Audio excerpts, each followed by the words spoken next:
자, 오늘 무슨 날이죠? 예, 6.25고 또 어떤 날이죠?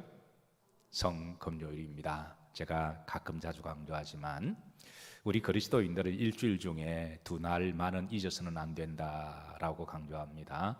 첫 번째는 성일 주일입니다. 두 번째는 성금요일. 이 두 날은 특별히 우리 그리스도인들이 좀 의미를 부여하고 잘 지키고 보존할 필요가 있습니다. 자, 오늘은 이제 성금요일이면서 동시에 여러분 말씀하신 대로 6.25입니다. 71주년을 기념하는 6.25인데요. 자, 6.25를 경험한 세대는 이 날을 절대 잊지를 못하세요. 6.25를 경험한 세대는요, 오늘 연합속회를 드리고 이제 오구역과 함께 식사를 나누는데 저 앞에 이상순 장로님이 앞에 앉아 계셨어요. 그런데 점심을 여러분 아시다시피 연세가 원만히 드신 분이잖아요. 그래서 근데 점심을 그 설렁탕 한 그릇을 그냥 다 드시는 거예요. 참 잘 잡수셔서 참 보기는 좋았는데, 근데 하시는 말씀이 목사님 밥맛이 뭐 꿀맛 같다고 하시더라고요. 그래서 말씀하시기를 아침을 금식하셨대요. 그래서 하시는 말씀이 해마다 6.25가 되면 아침마다 금식을 하신대요. 우리 주세훈 장로님하고 이상 장로님이 그 연세 드신 분이 하루 세 끼 꼬박꼬박 잘 드셔야 몸이 건강하신데, 그런데 6.25를 기념하시면서 금식을 하셨다 그러시더군요. 그래서 제 마음이 짠했습니다. 이분들은 6.25를 경험한 세대들이잖아요. 그래서 이 날을 결코 잊을 수가 없다 그러시면서 아침을 금식하고 점심을 먹으니 너무 맛있다고 그러시면서 한 그릇을, 우리 보통 밥 한 그릇 나오면 흰쌀밥은 밥만 먹잖아요. 젊은 사람도 밥만 먹는데 한 그릇 뚝딱 국물까지 그냥 드링킹을 다 하시더라고요. 그러면서 아침을 금식해서 너무 맛있게 이렇게 드시는 모습을 보고 보기가 참 좋았는데, 근데 6.25를 위해서 금식 기도하신 그 말을 제가 들으면서 저는 사실 저도 금요일 되면 가급적 이제 한 끼 정도는 금식을 하려고 그러거든요. 근데 나라를 위해서 아직까지 기억하시고 금식하는 분이 계신다라는 말을 듣고 제가 말없이 혼자서 은혜를 받았습니다. 자, 우리도 이 날을 잊어서는 안 되는 줄로 믿습니다. 다른 사람들은 몰라도 우리 그리스도인들은 이 날을 잊지 말아야 할 줄로 믿습니다. 71주년 되었습니다. 우리나라를 위해서 우리의 선배들이 이제 피를 흘려 순국하신 분들의 그분의 헌신을 우리는 잊어서는 안 될 겁니다. 그리고 우리나라가 정말 힘들고 어려울 때에 유엔에서 22개국이 우리나라를 위해서 참전해주고, 그 나라들이 죽은 사상자만 해도 한 8, 9만 명 정도가 되죠. 그래서 우리는 그런 나라를 잊어서는 아니 될 줄로 믿습니다. 따라서 하십시다. 잊으면 사람이 아니요. 우리가 잊으면 정말 안 돼요. 정말 변망덕한 거죠. 그리고 또 특별히 우리 신앙의 선배들이 나라를 위해서 피눈물을 흘리며 우리가 울면서 기도한 우리 신앙의 선배들의 그 기도도 잊어서는 아니 될 줄로 믿습니다. 그리고 이제는 우리가 그분들의 신앙을 이어받아서 나라와 민족을 위해서 열심히 기도해야 될 줄로 믿습니다. 무엇보다도 하나님이 우리나라를 지켜주셨음을, 하나님이 역사에 보이지 않는 하나님의 손이 움직이셔서 이것 외에는 설명할 길이 없어요. 이것 외에는 하나님이 우리나라를 특별히 사랑하셔서 마지막 시대 왕 같은 제사장으로 귀히 서시기 위해서, 여러분 만약 그때 우리가 적화가 되었으면 지금 북한의 꽃제비들이 여러분과 저의 모습일 수도 있는 거예요. 그러니까 하나님이 그때 우리나라를 지켜주셔서 지금 우리나라가 열강 가운데 이렇게 세계 10대와 어깨를 견주히 이렇게 나누기도 하고, 이렇게 또 번영하는 나라 가운데 또 이렇게 복되게 살아가는 것도 역사를 뒤에서 invisible hands, 보이지 않는 하나님의 손이 우리나라를 지켜주심을 기억하시고 우리 하나님 은혜를 잊지 말기를 소망합니다. 특별히 오늘 밤에 말씀을 마치고 통성기도 하실 때에 다시 한번 우리나라에 그런 비극과 참극의 전쟁이 일어나지 않도록 기도하십시다. 그리고 저 북한의 땅이 하루빨리 전체주의와 공산주의에 벗어나서 북한 주민들이 다 한 사람 한 사람 인권을 다 회복하고 그리고 마음껏 자유를 누리고 본인이 가고 싶은 것 가고 하고 싶은 것 하고 또 믿고 싶은 것 믿고 그런 날이 또 북한의 전역에 교회들이 세워지고 그런 날이 속히 오기를 기도하고 소망합니다. 자, 기적 시리즈 말씀을 전하면서 신약 시대의 기적에 관한 말씀을 전하면서 마태복음과 병영되는 중첩되는 기적이 있어서 이제 복음서는 뛰어넘고 사도행전부터 나타난 기적에 관한 말씀을 좀 이어가고자 합니다. 자, 오늘 본문 말씀 보시면 나면서부터 안전병이 된 사람이 있는데요. 자, 1절로 여러분들을 하나님의 생명의 말씀으로 인도합니다. 1절 다 같이 합독하십니다. 제 9시 기도 시간에 베드로와 요한이 성전에 올라갈 시 그랬습니다. 제 9시는 유대인의 종교 시간을 이야기하는데요. 우리로 말하면 오후 3시를 말씀합니다. 그러니까 오후 3시에 저들은 어떤 시간에? 기도 시간에 여러분 이 부분에 여러분의 마음의 밑줄을 좀 꺼놓으시기를 바랍니다. 경건한 유대인들은 당시 신실한 그리스도인들은 하루에 3번 기도하는 것을 기준을 두었습니다. 물론 3번을 다 지키지 못할 때가 있지만 그래도 우리가 어떤 캐논을 정해놓는다고 하는 것은 규범을 정해놓는다고 하는 것은 가끔 좀 우리가 흐트러지기는 하지만 그래도 룰이 있으면 우리가 다시 그게 나침판이 되기도 하잖아요. 그래서 하루에 3번 기도 시간은 우리나라 시간으로 말하면 아침 9시 그리고 정오 12시 그리고 오후 3시 이렇게 이제 기도 시간을 정해놓는데요. 자, 여러분 어떠십니까? 여러분들은 기도의 캐논이 있으십니까? 여러분 각자 개인의 기도 시간이 있으신가요? 한번 속으로 대답하세요. 겉으로 대답하면 피차스로 미망할 수도 있으니까. 어쨌든 여러분들만의 하나님과 약속의 기도의 어떤 규범을 한번 정해 놓으세요.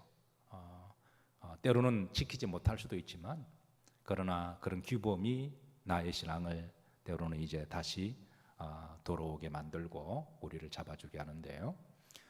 가장 기도하기 좋은 시간이 새벽 기도 시간이죠. 그리고 또 금요 시간이기도 하고요.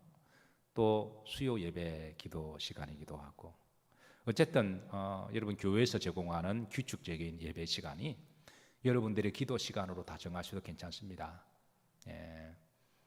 그리고 개인적으로도 오늘 이제 경건한 유대인들처럼 하루에 3번의 기도 시간을 정하셔서 그렇게 기도하는 그 영성의 습관이 있으시기를 주의 이름으로 축복합니다. 제가 자주 강조하지만 영성도 습관을 통해서 형성되는 거죠. 하루아침에 영성이 쌓이는 게 아니라 경건한 습관을 통해서 예배의 습관, 기도의 습관, 선행의 습관, 이런 헌신의 습관을 통해서 우리가 이렇게 차곡차곡해서 믿음의 거장이 되는 거지 하루아침에 절대 이렇게 그렇게 거장이 되지 않습니다. 그래서 여러분 기도의 시간이 있으시기를 주의 이름으로 축복합니다. 이미 가지고 계신 분들은 잘하고 계시는 것이고 또 혹이라도 가지고 있지 못한 분들은 하늘나라 어차피 시간 막 지나가잖아요. 여러분 시간 여러분 것입니까? 하나님 것입니까? 어차피 시간은 내 것 아니잖아요. 그러나 믿음으로 지나는 시간은 내게 될 수가 있습니다. 그래서 역사를 흘러가는 시간을 여러분 믿음으로 그 시간을 딱 붙들면 그 시간은 하늘나라에서 영원한 시간으로 하나님이 상급을 주실 거예요. 그래서 여러분 나름대로 기도하시면서 하나님 앞에 한번 서운하는 것도 괜찮으세요. 그래서 나는 그 시간만은 그 시간에 꼭 하나님 앞에 예배와 기도를 드리겠다. 중요한 것은 이제 이 베드로와 요한이 기도의 시간에 기도하러 올라갔다라는 거예요. 그 기도의 장소도 중요합니다. 기도의 시간과 기도의 장소. 여러분들의 기도의 장소가 교회가 되기를 주의 이름으로 축복합니다. 물론 골방에서도 할 수도 있고 여러분 직장에서도 할 수가 있습니다만은, 그러나 교회에서 기도하기가 가장 좋은 곳이기도 합니다. 자, 유대인들이, 경건한 유대인이 이렇게 하루에 3번 기도 시간을 가진 이유는 2가지의 근거가 있는데, 첫 번째 역사적인 근거입니다. 언제부터 그러면 저들이 이렇게 유대인들이 기도 시간을 가지게 되느냐? 역사적으로 보면 다니엘서 6장 10절에 보면, 자 6장 10절에 보면 다니엘이 후렴절에 보시면 하루 3번씩 무릎을 꿇고 기도하며 그랬습니다. 하루에 3번씩 무릎을 꿇고, 이게 이제 유대인들의 하루 3번의 역사적 시발점이 됩니다. 다니엘이 포로로 잡혀갔잖아요. 사실 포로 생활한다고 하는 것은 정말 생활하기 너무 힘든 건데, 근데 그런 열악한 상황 속에서도 하나님 앞에 기도할 수 있다고 하는 것. 그래서 우리는 때로는 성경에 보면 목사님 나는 좀 힘들어서, 나는 시간이 없어서, 나는 이런 이유 때문에 기도하지 못합니다 라고 하는 것은 사실은 이유나 핑계가 되지 못함을 알 수가 있습니다. 그래서 다니엘이 그 포로 중에서도 하나님 앞에 3번 시간을 정하고 기도했더니 하나님이 그 기도 시간에 다니엘에게 지혜를 주시고 또 만남의 복을 주셔서 나중에는 정말 기적적인 방법으로 바벨론, 그 이민 세대잖아요, 다니엘이. 그런데 바벨론 제국에서 나중에 총리가 되잖아요. 그래서 여러분 기도하면 하나님이 각종 역사를 하실 줄로 믿습니다. 그래서 이 역사적 근거, 이때부터 이제 하루 3번씩 유대인들이 기도하는데요. 중요한 것은 어느 한 사람이 믿음 생활을 잘하면 그게 주변 사람들한테 영향을 준다라는 거예요. 저는 여러분들의 믿음 생활이 그렇다고 남한테 보이기 위함이 아니지만 우리가 정말 신실하게 하면 주변에 다 이렇게 봅니다. 보고 감동을 받고 또 그렇게 하고 싶은 또 도전을 받기도 하죠. 저는 여러분들을 통하여 주변 사람들이 여러분 주변에 많은 사람들에게 영향력이 있기를 주의 이름으로 축복합니다. 자, 2번째, 이 하루에 3번 기도하는 것은 여기에 영적인 시간의 의미를 또 가지고 있는데요. 유대인들에게 있어서 이 태양은 말라기 4장 2절에 보면 하나님을 의의 태양으로 비유합니다. 그래서 하루를 태양 중심으로 시계가 돌아가듯이, 그러니까 태양을 하나님으로 투사를 하고 비유를 하고 하루를 하나님 중심으로 살아간다고 하는 신앙 고백적 의미가 있는데요. 그래서 아침 9시는 해가 뜰 때를 의미를 합니다. 하루를 시작할 때. 그러면 이제 9시에 성전에서 기도함으로 오늘 하루도 주님 나와 동행해 주옵시고, 오늘 하루도 은혜를 베풀어 주셔서 오늘 하루도 지켜 주옵시고 지경을 넓혀 주옵소서, 이런 신앙적 고백의 의미가 있는 거죠. 그리고 해가 정오 있던 하나님이, 해가 가장 힘 있을 때잖아요, 그죠? 하나님이 가장 힘을 주실 때, 너는 여호와를 앙망하라, 앙망하는 자에게 뭘 주시도다, 새 힘을 주신다 하는 말씀처럼. 그리고 이제 오후 3시는 유대의 지역에 해는 오후 3시에 집니다.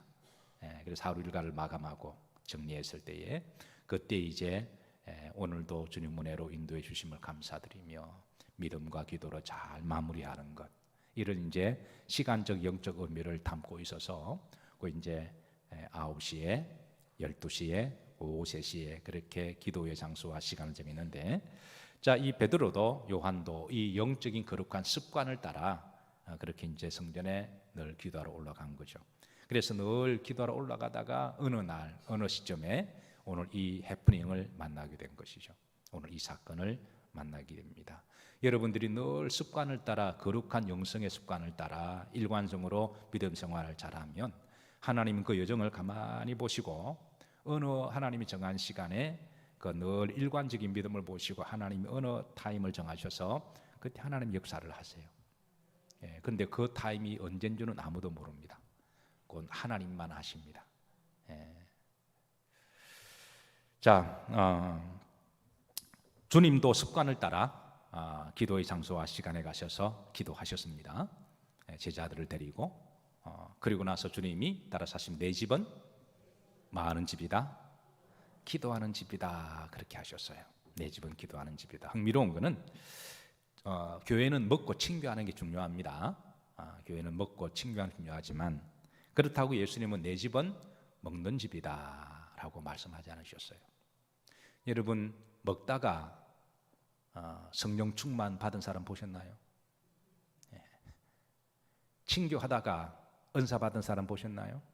교회에서 친교하다가 공공질방하면 사람 죽기나 죽지, 공공질방하면 죽어야 됩니다. 그 사람은. 내 집은 친교하는 집이다. 친교가 필요합니다. 교제가. 교회는 회의가 필요합니다. 미팅이 필요해요. 근데 여러분 미팅하다가 은혜 받은 사람 없습니다. 오히려 말 한마디 의견 때문에 서로 감정이나 상하고 나중에는 차라리 미팅 안 하는 게 좋다 이런 말이 나오지. 물론 교회는 회무가 필요합니다. 그러나 우선순위 본질이 중요하다라는 거예요. 본질이 기도입니다. 기도하고 친교하고, 기도하고 또 회의하고, 기도하고 먹고, 우선순위를 정하지 않으면 나중에는 먹다가 싸우고 공공칠방하다가 누가 뒤지고, 회의하다가 교회 나눠지고, 다 그런 역사가 일어나는 것은 그 본질과 비본질을 구분하지 못해서 그런 것이죠. 사랑하는 성도 여러분, 여러분들의 기도 시간에, 기도의 장소에 하나님께서 여러분의 기도 들으시는 줄로 믿으시기를 주의 이름으로 축복합니다. 자, 1절 보십시다. 제9시 기도 시간에, 자, 기도 영성의 기도의 장소와 시간에, 자, 누가 성전에 올라갈세? 베드로와 요한이 늘 같이 기도의 동지가 되어서, 기도의 파트너가 되어서, 혼자 가면 좀 외롭기도 하고 혼자 가면 슬쩍슬쩍 빠지기도 할 텐데 두 사람이 동지가 되어서 그렇게 늘 의지하면서 올라간 것이죠. 여러분, 우리가 기도의 동지가 있다고 하는 것은 의외로 굉장히 중요합니다. 신앙은 나 혼자 해도 잘 될 것 같지만 혼자 하면 오래 가지 못해요. 혼자 하면 나중에는 신앙이 뜨겁지도 못합니다. 모닥불이 혼자 있으면 나중에는 조금 불이 피우다가 꺼지는 것처럼 모닥불도 서로 같이 만나야 불도 활활 타오르고, 기도도 나 혼자 하는 것보다도 함께 기도하다 보면, 마가이다락방에 120명이 모여서 기도하다 보니까 그 기도가 커지고 그 기도가 간절해지고 상대의 기도가 나에게 또 은혜가 되고 힘이 되어서 나중에 성령을 받게 되는 거잖아요. 그래서 여러분 기도의 동지들을 귀히 여기세요. 옆으로 보시면서 참 귀하신 분들이다 서로 존경의 눈빛으로 한번 쳐다보세요. 여러분 신앙생활은 혼자 하지 못합니다.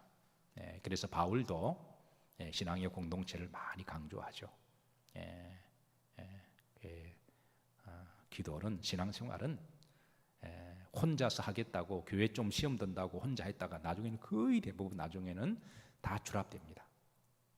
신앙 열정도 식어지고 기도도 점점 사라지고 예배도 사라지고, 그건 그럴 수밖에 없어요.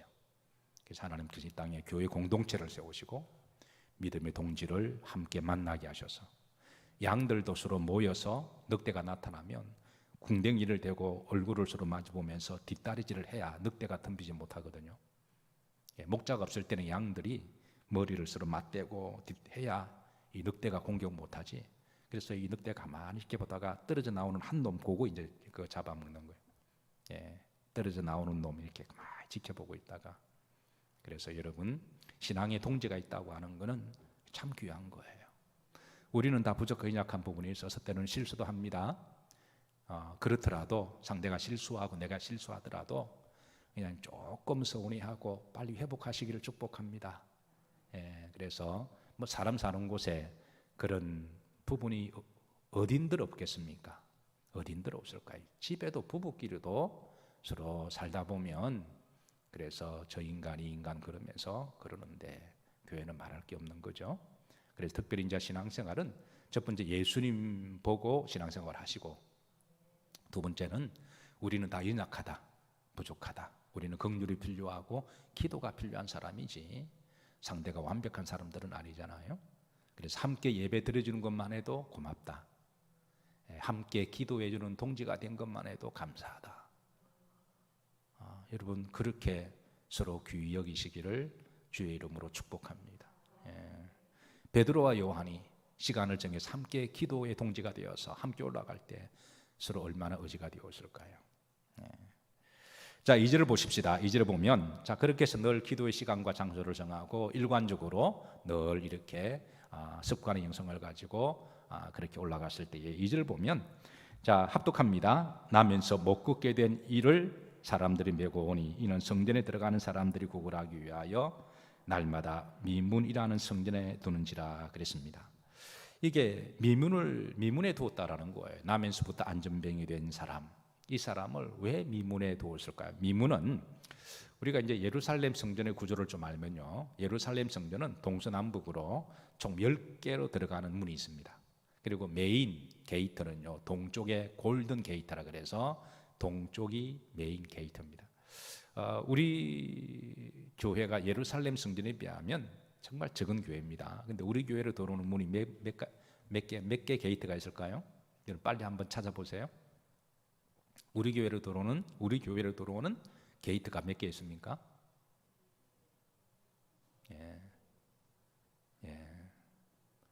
몇 개 있어요? 어쨌든 많습니다. 그리고 이제 메인 게이트가 어디죠? 바로 이제 우리가 전문이잖아요, 그죠? 전문이죠. 앞에 2층 계단을 통해서 올라오는 게이트죠. 그 예루살렘 그 게이트도 메인 게이트가 동쪽입니다. 그런데 그쪽에 사람들이 제일 많이 들어갔다 나왔다거든요. 그런데 이 미문은 북쪽입니다. 북쪽에 들어오는 작은 문이에요. 글자 그대로 미문, 아름다운 beautiful gate라고 그러는데요. 그거는 이제 그 문을 이제 쪽문을 만들 때 그 문을 코린티안 양식으로 문을 만들었다 그래서 코린티안 양식 전에는 다 그리스 양식이었잖아요. 그리스 양식은 밋밋하게 기둥을 세웠는데, 근데 코린티안부터는 기둥을 세우고 위에 이제 대들보를 놓을 때는 문양을 집어넣어서, 그래서 새로운 건축 기법에 새로운 풍이 불어서 그때는 그런 문을 상당히 아름다운 문이라고 불렀기 때문에, 그래서 그 양식 때문에 아름다운 문이라 그렇게 불리는데요. 그런데 북쪽에서 들어오는 문입니다. 그런데 그쪽에 이제 안전병기를 놔두었습니다. 왜 그쪽에 놔두었을까요? 사람들이 많이 왕래하는 그 예루살렘 동쪽 문에 두지 아니하고 왜 그쪽에 두었을까? 그거는 그 성전 구조를 조금 알아야 되는데요. 이 미문을 지나고 나오면 바로 이제 성전 마당에 이방인들을 위한 뜰이 있고, 거기에서 이렇게 또 문을 하나 더 들어가면 그게 이제 여인들을 위한 뜰입니다. 그런데 이 두 뜰의 특징은 기도하는 뜰입니다. 기도하러 갈 때는 그 문을 통해서 들어가요. 여러분, 사람이 언제 제일 그 사람 마음이 부드러워지고 은혜로울까요? 평소에는 조금 좀 팍팍하게 좀 이렇게 좀 그러더라도, 여러분 교회일 때 여러분 마음이 제일 말랑말랑하고 은혜롭지 않나요? 그렇죠? 그래도 교회 올 때는, 그리고 특별히 하나님 앞에 기도할 때 여러분의 마음이 제일 부드럽고 그러시죠? 특별히 유대인들의 기도는요, 기도할 때 이런 기도 제목이 있습니다. 너가 주의 이름으로 남에게 구제하였는가? 주의 이름으로 구제한 것은 하나님께 한 것이고, 하나님께서 구제하는 자를 빛으로 여기시고 갚아주신다라고 하는 그런 믿음이 있기 때문에 성전에 올라갈 때나 기도할 때는 이거를 반드시 기도를 합니다. 그리고 기도할 때 구제함이 또 따로 있어요. 그래서 기도하다가 내가 오늘 한 주 동안 내가 남에게 선행을 베풀지 못했고 사는 게 바빠서 구제하지 못했다 그러면 자신의 믿음의 분량대로 그 구제함에 헌금을 놓으면 제사장이 그래서 일주일에 한 번씩 그 구제함에 그 헌금을 수합에다가 이제 구제 선교로 그렇게 사용하는 구제함이 있어요. 그래서 그 미문에 두었다고 하는 것은 그런 성전의 성질을 알고 그게 두었다라는 거예요. 유럽을 성지순례를 다니다 보면 유럽의 교회들이 굉장히 많죠. 여러분들이 앞으로 이제 젊은 사람들이 유럽을 많이 이렇게 로망을 두고 있는데요. 유럽에 가게 되면 결국은 다니는 곳이 거의 대부분 두 군데입니다. 교회 그리고 박물관, 미술관 이런 데입니다. 우리나라처럼 이렇게 막 좀 놀고 이렇게 강남 스타일 그런 거 별로 없어요. 왜냐하면 유럽의 역사라고 하는 것은 기독교 문화 바탕 위에 세워졌기 때문에 다 관광지가 다 문화적 뿌리의 유산을 가지고 있기 때문에 그래서 우리가 어떻게 보면 그게 정말 자랑할 만한 거죠. 그냥 놀고 먹고 마시고 그런 게 관광이 아니라 정말 유명하다고 하는 프랑스의 또 독일의 오스트리아의 그리고 스위스의 다 교회들밖에 없어요. 결국은 신앙도 없는 사람도 교회만 탐방하고 그런 것이 바로 유럽입니다. 근데 교회를 탐방 큰 교회들 역사 있는 교회들을 탐방하다 보면요 흥미로운 거는 그 교회 앞에 꼭 거지들이 있어요.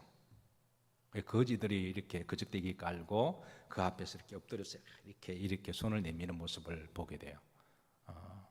이미 갔다 오신 분들은 아마 그런 모습을 보셨을 것이고 앞으로 가시게 되면 유심히 한번 보세요.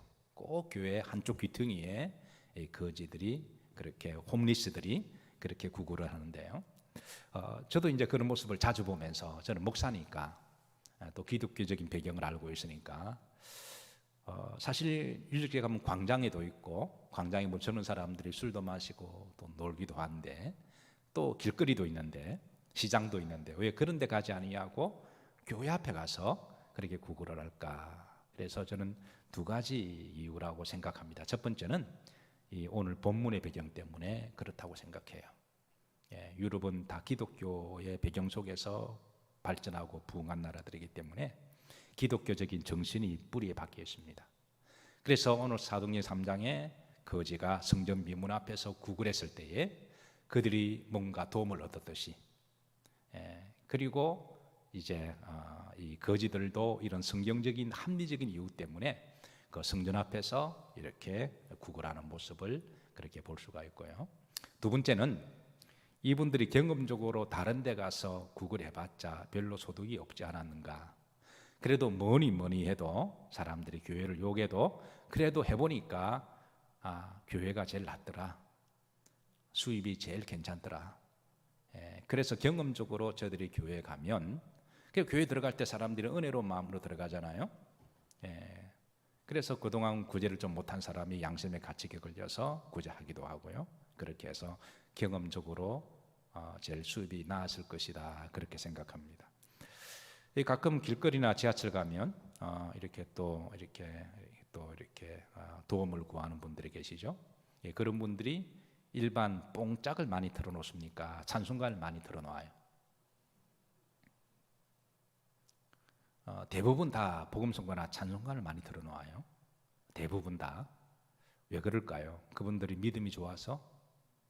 저는 그렇지 않다고 생각해요. 이분들이 경험적으로 뽕짝도 틀어놔보고 또 불교 경전도 해보고 또 찬송을 하고 복음성을 해보니까 그래도 제일 낫더라. 그래도 찬송이 제일 수입이 되더라. 그래도 뭐니 해도 사람들이 교회에 대해서 욕하는 부분도 있지만 그래도 음으로 양으로 교회가 그래도 따라 사십니다. 제일 낫다. 그래도 믿는 사람들이 제일 낫다. 여러분 안 믿어요? 그래도 믿는 사람들이 더 착하다, 더 선하다, 더 정직하다, 더 순수하다. 그래서 이 거지가 경험적으로 성전 미문에 그렇게 있지 않았을까 그렇게 생각합니다. 자, 이 사람의 나이가 어떻게 되었을까? 사도행전 4장 22절에는 이 사람의 나이가 대략 한 40여 세쯤 되었다라고 알려주고 있습니다. 킹 제임스 버전에는 over 40 years old라고 되어 있어요. 그러니까 이분이 하면 40한 중반 정도. 문제는 이 40 몇 년 동안에 얼마나 힘들었을까요? 얼마나 고통스러웠을까요? 얼마나 비극적인 삶을 살았을까요? 그러나 분명한 것은 주님은 이 사람을 사랑하십니다. 이 사람을 불쌍히 여기시고 베드로와 요한을 통해서 이 사람을 만져주시기 시작합니다. 만약 이 사람도 그날 그 시간에 없었다면 어떻게 되었을까요? 그러니까 베드로와 요한도 늘 일관적으로 기도의 장소와 기도의 시간에 습관의 영성을 가지고 올라갔던 것처럼 이 사람도 늘 이 자리에 은혜를 구했더니 하나님이 어느 날 주의 종을 보내셔서 이 사람을 만져주시기 시작하십니다. 3절입니다. 자, 합독합니다. 그가 베드로와 요한이 성전에 들어가리 함을 보고 뭐하거늘 구걸하거늘 그랬습니다. 이 사람이 가장 큰 현실적인 문제는 먹고 사는 문제죠. 일단 뭐니 해도 문의가 있어야 되니까 그래서 구걸하거늘 그랬습니다.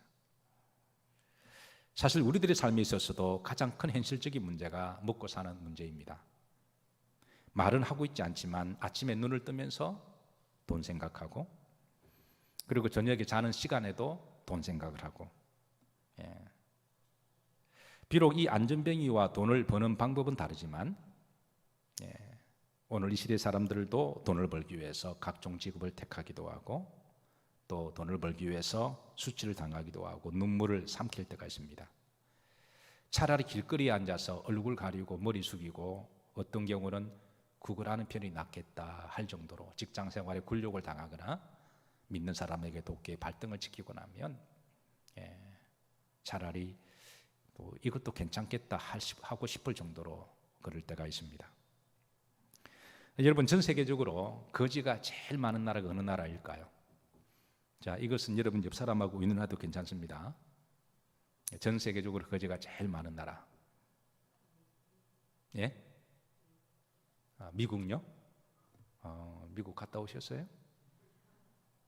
저는 참고로 17년을 살았는데 제가 그런 말은 처음 들어보는데 하기야 뭐 서울 안 갔다 온 사람이 더 잘 알기는 해요. 어느 나라라고 생각해요? 저는 우리나라라고 생각합니다.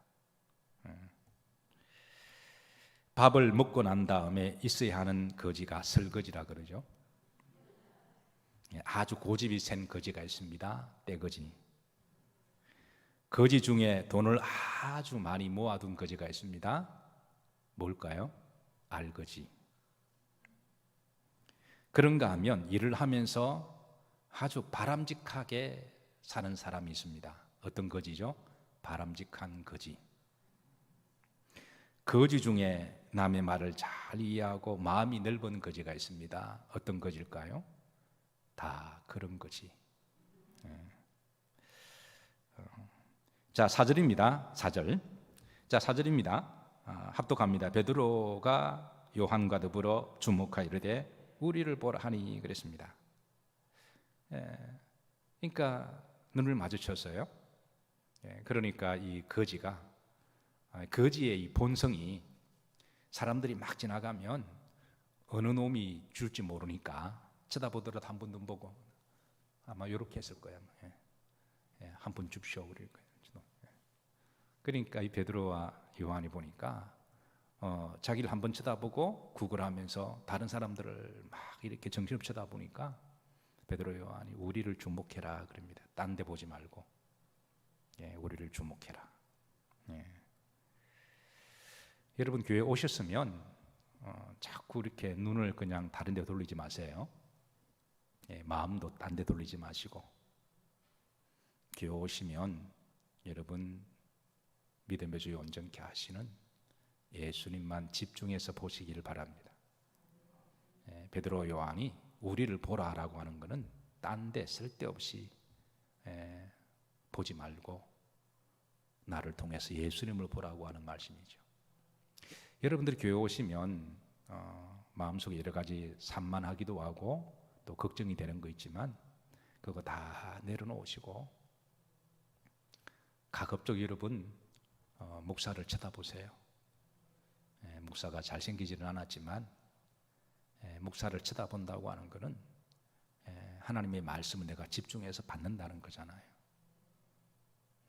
가급적이면 주목하여 보시고, 그리고 목사 입을 통해서 성령께서 나에게 주시고자 하는 메시지가 뭔가 여러분 잘 귀 기울여서 들으시고, 성령이 감동하셔서 저 말씀은 나에게 주시는 말씀이다 그러면 여러분 그 말씀 붙들고 여러분 언약을 정하시고 기도하시면 됩니다.